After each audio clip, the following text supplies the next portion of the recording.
The Chronicle of the Miller Family, a saga of maturity and motion.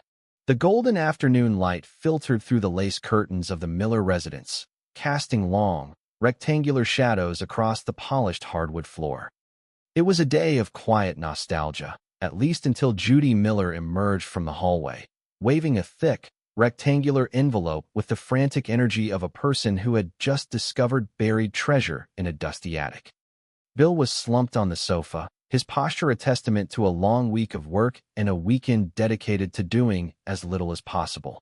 "Hey," Judy announced, her voice echoing through the living room. "I finally got those pictures developed from Brian's birthday party." Bill squinted at her, his mind slowly shifting gears from a nap to the present reality. "Judy, these are from Brian's 8th birthday party. That was 6 years ago. I am fully aware of the timeline." "Bill," Judy replied, sliding a glossy photograph out of the sleeve. "But now you can finally quit bugging me about the lost memories of the past. Look at this. Here you are, caught in a moment of pure potential."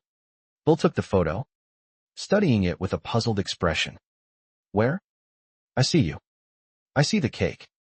I see a very young Brian covered in blue frosting. I do not see me." Judy leaned over, her finger tapping her own midsection in the picture. "Right there. In Mama's belly. You were quite the silent passenger back then."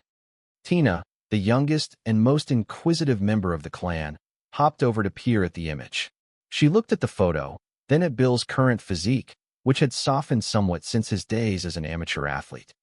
"Who has it in Daddy's belly now?" she asked with the brutal honesty that only a child can muster. Bill patted his stomach with mock dignity, his eyes twinkling. "You do not know yet, sweetie. But we are fairly certain it is going to have a long neck and a foamy head once it matures. Now, why do you not go wash up for dinner? Your Aunt Linda is coming over."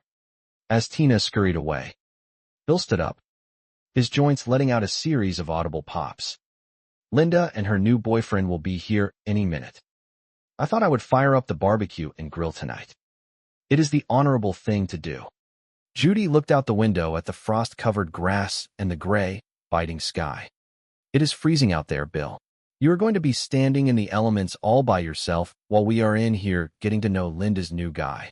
I can see exactly where you are going with this. You want to avoid the awkward small talk." "Hi, Bill." "Bye, Bill," Bill joked, already heading toward the patio door. "Hello." Sweet freezing cold. It is a small price to pay for solitude. However, before Bill could escape to the sanctuary of the grill, the front door burst open. Linda flew in, looking like she had just finished a high-stakes marathon of personal grooming. She was frantic, checking her reflection in every shiny surface she passed. "Hey, where's Trevor?" Judy asked, looking past her sister into the empty driveway. "I had to get in here first and tell you something," Linda whispered, her voice a mix of excitement and terror. "I told him I am 27. Judy blinked, her jaw dropping slightly. "You told him you were 27? Linda, why would you want to start a meaningful relationship on a total fabrication? That is 10 years of history you just erased." "You know?" A small, rational voice in my head asked that exact same question, Linda admitted, adjusting her hair. Fortunately, it was drowned out by a much louder voice screaming, "He is young. He is hot. Lie your 37-year-old self off." "Linda, that is incredibly shallow," Judy sighed. At that moment, Trevor walked through the door. He was a specimen of physical perfection that seemed out of place in a suburban living room. He was wearing a shirt that appeared to be struggling to contain his shoulders. "Sorry, Linda, I could not find your lipstick in the car," Trevor said, his voice a smooth baritone that seemed to vibrate the very air. "Trevor." "Honey," Linda chirped, her voice jumping an octave. "Meet my sister, Judy. You can call her my baby sis since I was a Chicago Bulls cheerleader and she was. Well, she was there too. We had a lot of fun on that squad. Did not we, Linda?" Judy said, her voice dripping with enough sarcasm to coat a fleet of cars. Trevor grinned, displaying teeth so white they were nearly blinding. Linda is wild. She took me to Club 31. I am a VIP there. I ended up doing a shot off his abs. It was quite a night. Linda beamed, looking at Trevor as if he were a prize-winning statue. Show her your abs. Sweetie. Go on. No. That is really not necessary, Bill said, stepping back into the room and feeling suddenly very aware of his own lack of a six-pack. Go ahead. Trevor, Linda insisted. That is what they are there for. They are public property. Trevor shrugged and lifted his shirt. The room went silent. It was not just a six-pack, it was a topographical map of muscular development. Judy tentatively reached out and poked one of the muscles as if she were testing a ripe melon. Oh, my, Judy whispered. How is that for a six-pack? Bill. Bill looked at Trevor's stomach and then back at his own. Six-pack? Who wants a six-pack when you can tap a keg? Trevor. This is my husband. Bill. Bill. This is Linda's boyfriend. Trevor. Nice to meet you, Trevor said, extending a hand.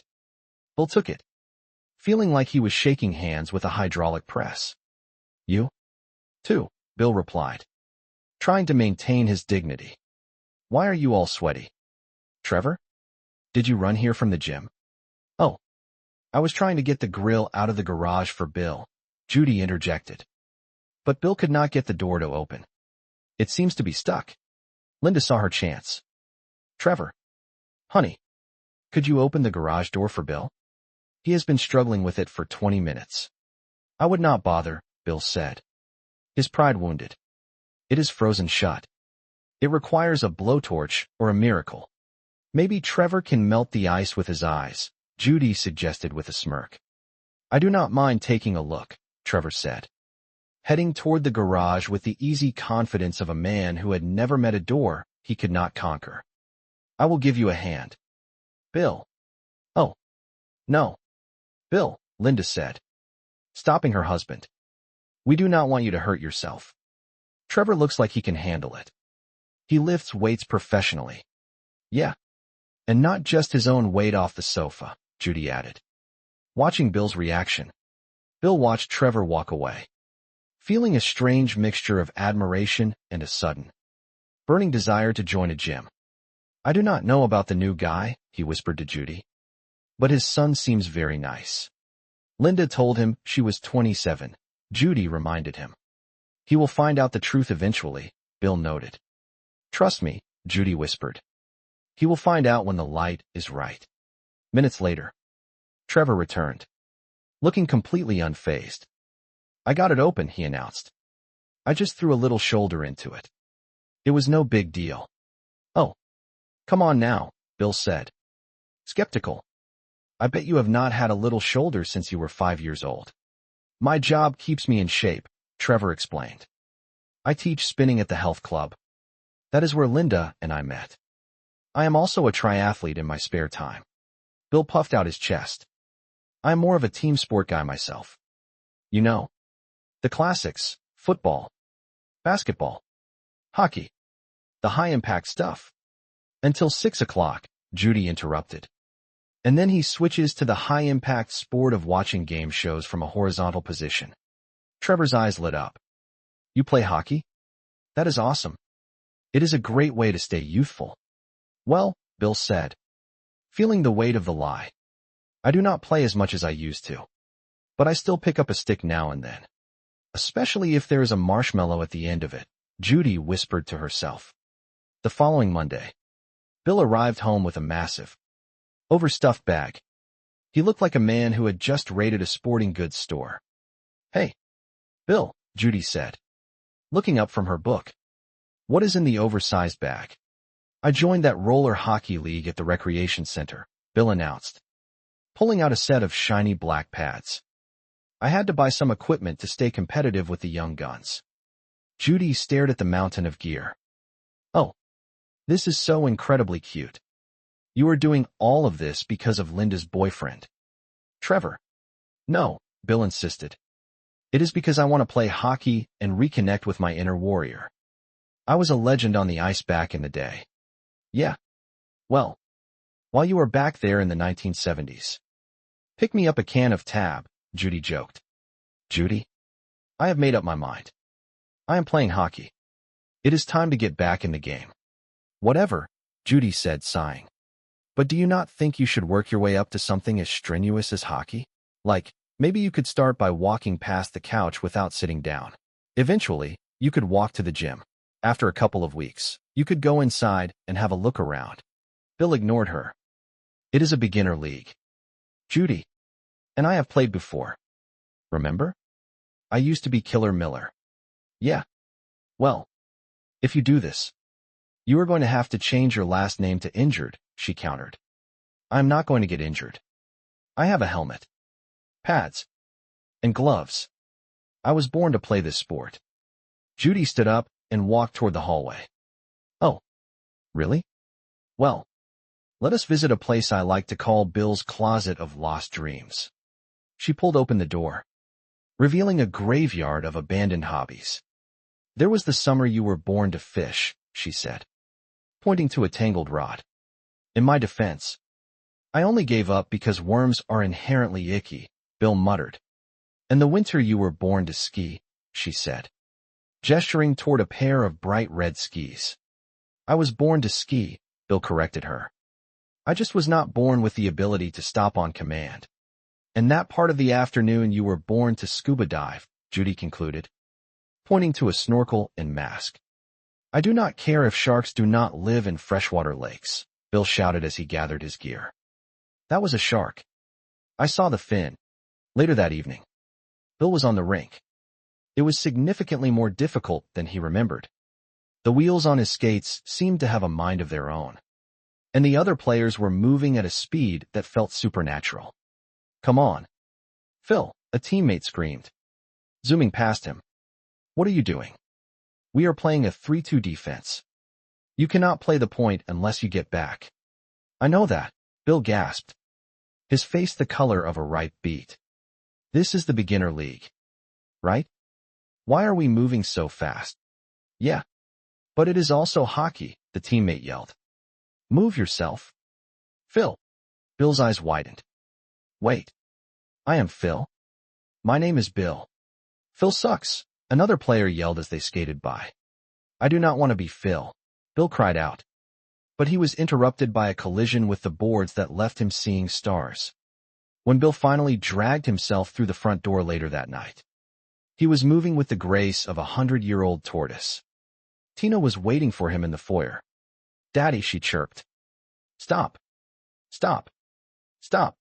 Hi. Honey, Bill wheezed, leaning heavily against the doorframe. What is in the bag? Daddy's hockey equipment, Bill replied, his voice barely a whisper. Can I play with it? You can have it, Bill muttered. It belongs to the world now. Hey. Bill, Judy said, walking into the room. How was hockey? Did you reclaim your glory? Well, Bill started. It was not exactly what I expected. The physics of the rink have changed since the 90s. Trevor got that broken air conditioner out of the bedroom for us while you were gone, Judy noted. He did it with one hand. Bill's shoulders slumped. Of course he did. He probably used his teeth. Linda and Trevor were in the kitchen. So, Bill, how did it feel to get back on the horse? Trevor asked, looking entirely too healthy. Great, Bill lied, trying to hide the fact that his left leg was currently numb. Just great. I was just telling Judy I cannot wait for the next game. I am a beast on the court. Tina. Honey. Do not play with Daddy's equipment, Judy said, seeing the girl trying to wear a goalie mask.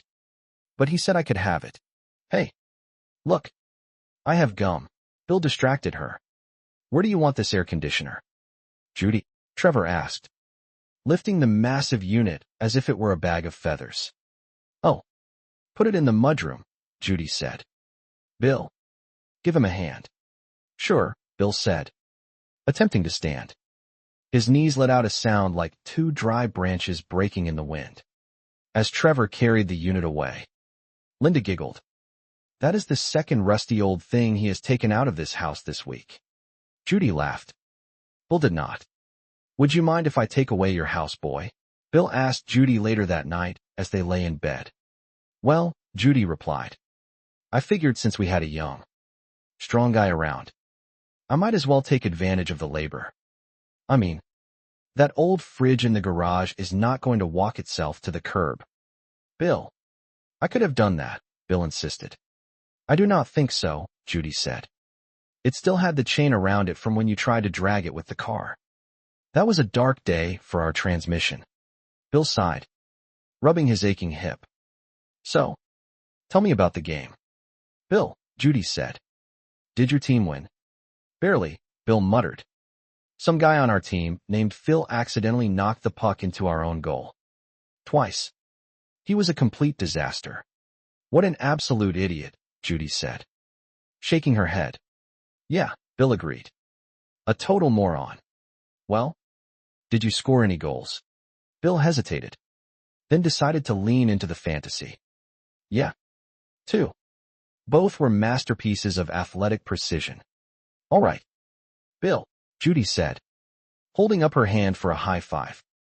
You know, everyone does high fives. That is why I am bringing this one back. She performed a strange, rhythmic wave. Suddenly, a rhythmic thumping sound echoed from the floorboards. What is that noise? Judy asked. Bill was on the rug, doing what appeared to be very slow, agonizing sit-ups. Oh, just doing some crunches, he gasped. I have already done 100. Are you feeling all right? Bill, Judy asked, her voice full of skepticism. I feel fantastic. I am a fountain of youth. Really?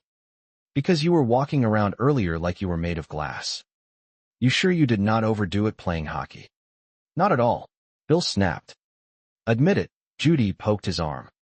You are a little sore. Stop it, Bill said. I know you are sore, she persisted. Okay. Maybe a little, Bill conceded. But only in the muscles that matter. Judy smiled triumphantly. Well, if you cannot make it down the stairs tomorrow, I could put your hockey gear in the closet of lost dreams for you. Nothing is going in the closet, Bill shouted. You are right, Judy agreed.